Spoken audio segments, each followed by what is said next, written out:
ಎಲ್ಲರಿಗೂ ನಮಸ್ಕಾರ. ಭಗವದ್ಗೀತೆ ಇಂದಿನ ಸಂಚಿಕೆಯಲ್ಲಿ ನಾವು 14 ಮತ್ತು 15ನೇ ಶ್ಲೋಕಗಳನ್ನು ನೋಡ್ತಾ ಹೋಗೋಣ. ಅರ್ಜುನ ಅಲ್ಲ, ಸಾಂಖ್ಯಯೋಗ, ಭಗವದ್ಗೀತೆಯ 2ನೇ ಅಧ್ಯಾಯ, ಅದರಲ್ಲಿ 14 ಮತ್ತು 15ನೇ ಶ್ಲೋಕಗಳನ್ನು ನೋಡ್ತಾ ಹೋಗೋಣ. ನಾನು ಹಿಂದೆ ಹೇಳಿದಂಗೆ ಶ್ರೀಕೃಷ್ಣ ಉಪದೇಶವನ್ನು ಶುರು ಮಾಡಿದ್ದಾನೆ. ಇಲ್ಲಿ ಯಾರೂ ನಿನ್ನವರಲ್ಲಪ್ಪ, ನೀನು ಯಾರ ಬಗ್ಗೆ ಯೋಚನೆ ಮಾಡಬಾರ್ದೋ ಅಂಥವ್ರ ಬಗ್ಗೆ ನೀನು ಯೋಚನೆ ಮಾಡ್ತಾ ಇದೆಯಾ? ಅದನ್ನು ಯೋಚನೆ ಮಾಡೋಕ್ಕೆ ನಿನಗೆ ಯಾವುದೇ ರೀತಿಯಾದಂಥ ಅರ್ಹತೆ ಇಲ್ಲ. ಇಲ್ಲಿ ಅವರುಗಳ ಬಗ್ಗೆ ನೀನು ಯೋಚನೆ ಮಾಡಬೇಡ. ಅವ್ರನ್ನ ಯಾರನ್ನೂ ನೀನು ಸಾಯಿಸಲ್ಲ, ನಿನ್ನಿಂದ ಅವರು ಸಾಯಲ್ಪಡೋದಿಲ್ಲ ಅನ್ನೋದನ್ನು ನೀನು ಅರ್ಥ ಮಾಡ್ಕೋ ಅಂತ ಹೇಳ್ತಾ ಈ 14ನೇ ಶ್ಲೋಕಕ್ಕೆ ಬರ್ತಾರೆ. 14ನೇ ಶ್ಲೋಕ ಹೇಳೋಣ.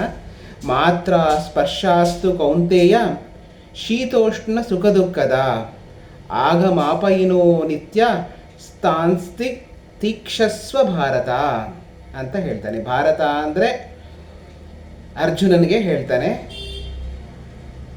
ಭರತಖಂಡದ ಮಗನೋ ಅಥವಾ ಭರತ ವಂಶದವನೋ ಅನ್ನೋ ಒಂದು ನಿಟ್ಟಿನಲ್ಲಿ ಹೇಳ್ತಾನೆ ಶ್ರೀಕೃಷ್ಣ.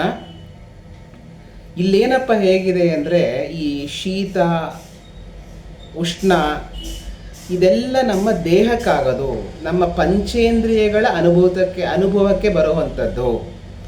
ನಮ್ಮ ದೇಹ ಅನ್ನೋದು ಈ ಪಂಚಭೂತಗಳಿಂದ ಆಗಿರೋವಂಥದ್ದು. ದೇಹ ಅನ್ನೋದು ಪಂಚಭೂತಗಳಿಂದ ಆಗಿದೆ. ಸೊ ಪಂಚಭೂತಗಳಿಂದ ಆಗಿರೋದ್ರಿಂದ ನಮ್ಮ ಈ ಪಂಚೇಂದ್ರಿಯಗಳಿಗೆ ಅನುಭವಕ್ಕೆ ಬರುತ್ತೆ. ಶೀತ ಉಷ್ಣ, ಚಳಿ ಅಂದರೆ ಅಯ್ಯೋ ಏನಪ್ಪ ಇಂಥ ಚಳಿ, ಮೈ ನಡಗಿಸ್ತಾ ಇದೆ, ಇಂಥ ಚಳಿ ನಾವು ನೋಡೇ ಇರಲಿಲ್ಲ ಅಂತ ಹೇಳ್ತೀವಿ.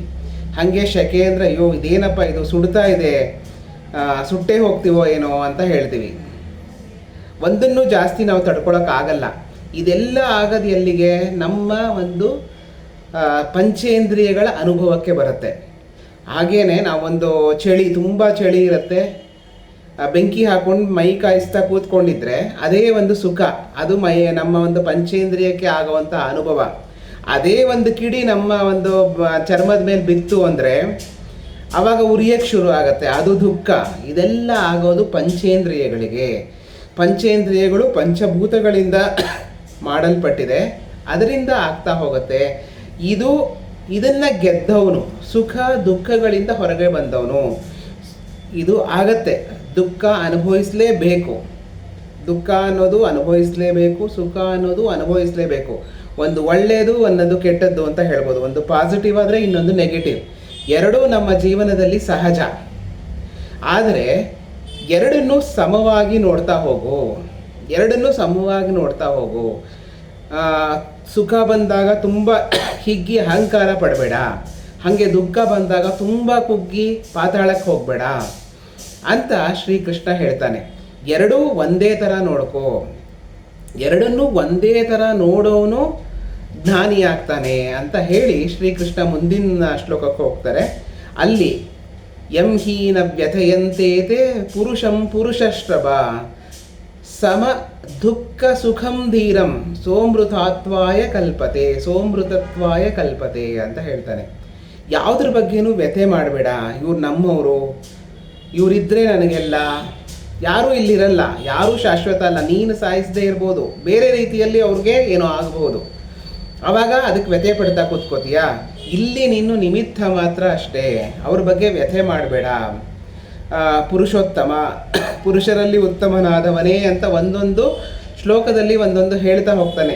ಅಂದರೆ ಧೈರ್ಯ ತುಂಬಕ್ಕೆ ಅರ್ಜುನನಿಗೆ. ಭಾರತ ಅಂದರೆ ಭರತ ವಂಶದವನೇ ಅಂತ ಒಂದು ಧೈರ್ಯ ತುಂಬಕ್ಕೆ, ಅವನಿಗೆ ಮುಂದೆ ಯುದ್ಧ ಮಾಡೋಕ್ಕೆ ಒಂದು ಶಕ್ತಿ ಕೊಡೋಕ್ಕೆ ಈ ಒಂದು ಪುರುಷಶ್ರಭ ಅಂದರೆ ಪುರುಷರಲ್ಲಿ ಉತ್ತಮನಾದವನೇ ಅಂತ ಅರ್ಜುನನಿಗೆ ಸಂಬೋಧನೆ ಮಾಡ್ತಾ ಇದ್ದಾನೆ.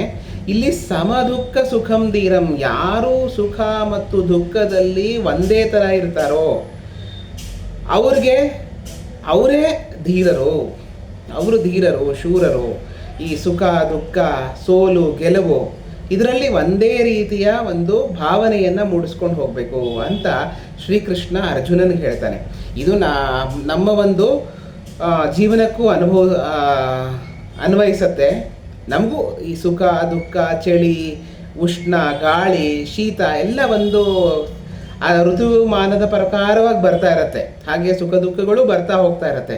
ಅದನ್ನು ಸಮವಾಗಿ ಸ್ವೀಕರಿಸಬೇಕು.